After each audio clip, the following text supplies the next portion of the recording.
అందరికీ హాయ్, నేను శ్రీకాంత్. ఈ మధ్య కాలంలో యువత చాలా మందిలో సోషల్ మీడియా వాడకం అనేది చాలా ఎక్కువగా ఉంది. దీన్ని ఆసరా చేసుకొని కొంతమంది అనేక స్కామ్స్కి పాల్పడుతూ ఉన్నారు. వీటిలో మన యువతకు కాస్త రిలేటెడ్గా ఉన్నటువంటి హనీ ట్రాప్ గురించి ఈరోజు తెలుసుకోవచ్చు. హనీ ట్రాప్ అంటే ఏంటంటే, ఏదైనా ఒక అమ్మాయిని ఉపయోగించుకొని కొంతమంది అబ్బాయిల్ని ట్రాప్ చేసి తద్వారా కొంత మనీని బ్లాక్మెయిల్ చేస్తూ అనేక అసాంఘిక చర్యలకి పాల్పడుతూ ఉన్నారు. ఇవన్నీ కూడా హనీ ట్రాప్ కిందకి వస్తాయి. ఈ హనీ ట్రాప్ అనేది ముఖ్యంగా ఫేస్బుక్, వాట్సాప్, ఇన్స్టాగ్రామ్ వంటి సోషల్ మీడియా ప్లాట్ఫామ్లో ఎక్కువగా జరుగుతూ ఉంది. మనలో చాలామందికి ఫేస్బుక్ అకౌంట్లు యాక్టివ్గా ఉంటాయి. ఈ ఫేస్బుక్లో యాక్టివ్గా ఉన్న కొంతమంది సభ్యులు సెలెక్ట్ చేసుకొని ఈ స్కామర్స్ ఏం చేస్తారంటే, ఒక అమ్మాయి ఫోటోని ప్రొఫైల్ పిక్చర్గా పెట్టి ఒక ఫేక్ అకౌంట్ నుంచి మనకు ఒక ఫ్రెండ్ రిక్వెస్ట్ అనేది పెట్టడం జరుగుతుంది. కొంతమంది యువత ఏం చేస్తారు, అమ్మాయి ఫ్రెండ్ రిక్వెస్ట్ పెట్టేసరికి యాక్సెప్ట్ చేస్తారు, మరి కొంతమంది చేయకపోవచ్చు.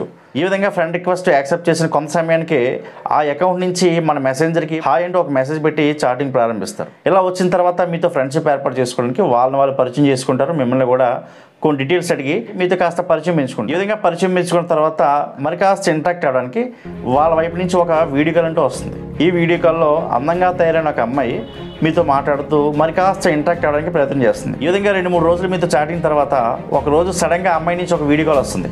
మీరు ఆ వీడియో కాల్ లిఫ్ట్ చేయగానే ఆ వీడియో కాల్లో అమ్మాయి వితౌట్ డ్రెస్తో న్యూడ్గా ఉంటూ మీతో మాట్లాడడానికి ప్రయత్నం చేస్తూ ఉంటుంది. మనల్ని కూడా డ్రెస్ రిమూవ్ చేయించేసి మనతో కూడా న్యూడ్గా మాట్లాడించేందుకు ప్రయత్నం చేస్తారు.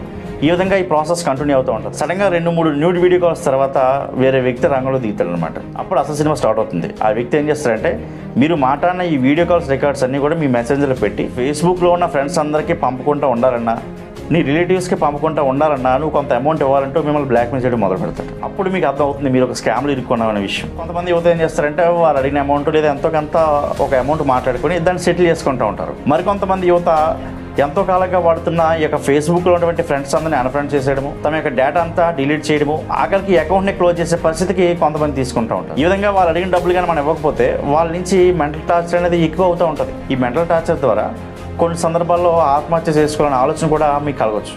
ఇటువంటి అనేక సందర్భాలు కూడా ఉన్నాయి. ఈ విధంగా ఫేస్బుక్లో ఈ హనీ ట్రాప్ అనేది జరుగుతూ ఉంది. ఇప్పుడు వాట్సాప్ పరంగా వస్తే, వాట్సాప్లో మీకు ఒక అన్నోన్ నెంబర్ నుంచి సెక్స్ చాట్ అయితే 50 రూపీస్ అని, నూడ్ వీడియో కాల్స్ అయితే 350 సంథింగ్ ఎంతో అమౌంట్ పెడతారు.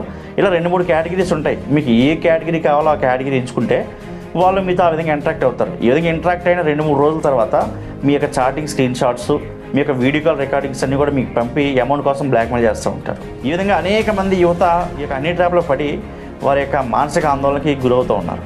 కాబట్టి ఫేస్బుక్లో మీకు ఎవరైనా ఒక అమ్మాయి ప్రొఫైల్ పిక్చర్తో ఫ్రెండ్ రిక్వెస్ట్ పెడితే, ఇన్ కేస్ మీరు ఫ్రెండ్ రిక్వెస్ట్ యాక్సెప్ట్ చేయకపోయినా సరే వాళ్ళ మెసెంజర్లో మీకు పర్సనల్ మెసేజ్ పెడతా ఉంటారు. అప్పుడు మీరు ఇంటరాక్ట్ అయినా సేమ్ ఈ విధంగానే ప్రాసెస్ చేసి మిమ్మల్ని బ్లాక్మెయిల్ చేస్తూ ఉంటారు. కాబట్టి ఫేస్బుక్ అయినా వాట్సాప్ అయినా అన్నోన్ నెంబర్స్ నుంచి లేదా అన్నోన్ పర్సన్స్ నుంచి మీకు ఏదైనా మెసేజ్ వచ్చినా రిక్వెస్ట్ వచ్చినా సరే దాన్ని యాక్సెప్ట్ చేయొద్దు. ఇన్ కేస్ మీరు ఎవరైనా ఇటువంటి వీడియో కాల్స్లో ఇన్వాల్వ్ అయి ఉంటే మీరు భయపడకుండా నిర్భయంగా మీ దగ్గరలో ఉన్న పోలీస్ స్టేషన్కి వెళ్ళి సంబంధిత పోలీస్ అధికారికి మీకు జరిగిన అన్యాయం చెప్పుకోండి. ఒక కంప్లైంట్ అనేది ఫైల్ చేయడానికి ప్రయత్నం చేయండి. ఇన్ కేస్ మీరు కంప్లైంట్ ఫైల్ చేయడానికి ఇష్టపడకపోయినా కూడా సంబంధిత పోలీస్ అధికారి నుంచి మీకు కౌన్సిలింగ్ అండ్ గైడెన్స్ దొరికే అవకాశం ఉంది. దీంతో మీకు కాస్త మెంటల్ సపోర్ట్ దొరికే అవకాశం ఉంది.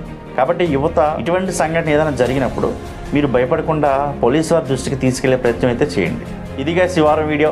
ఈ వీడియో కానీ మీకు నచ్చినట్లయితే ఈ వీడియోని లైక్ చేయండి. ఇలాంటి మరిన్ని వీడియోస్ కోసం మన ఛానల్ని సబ్స్క్రైబ్ చేసుకోండి. Thank you.